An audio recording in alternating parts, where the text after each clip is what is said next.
सूत बजरिया हो। हम सब बुझते हैं राहुल होशियारी।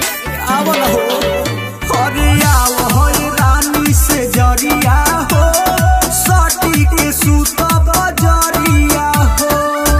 छुए नहीं देलू जइसे लागे भइल हानि बा। छुए नहीं देलू जइसे लागे भइल हानि बा। ऐसे काहे करे ए बोला मुझे कमल में परेशानी बा। ये कैसे हो गई? ओ बेकार हुए के दर्द के निशानी बा।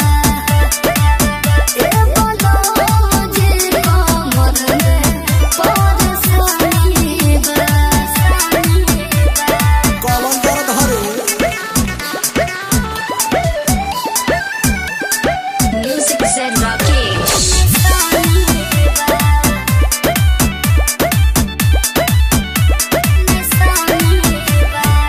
पिया जी बुझतानी हो कौना मुड में बानी हो मुझुझतानी हो।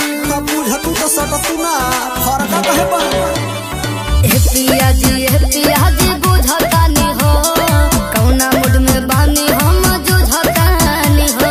सुनो हर बुझ मजबूरिया हमारी धनिया काहे खातिर मिलल बाजवनिया। अपने मरद से हो गया न कहानी बा। अपने मरद से हो गया न कहानी बा। ए बोलो मुझे कमल में परेशानी बा। काहे ओ बेकार हुए के दर्द के निशानी बा।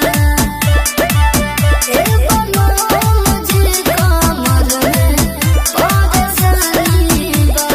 सब खेला बुझतन करे जा।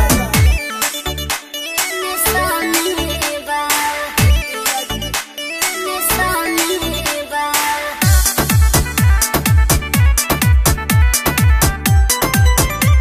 कमल में परेशानी बा।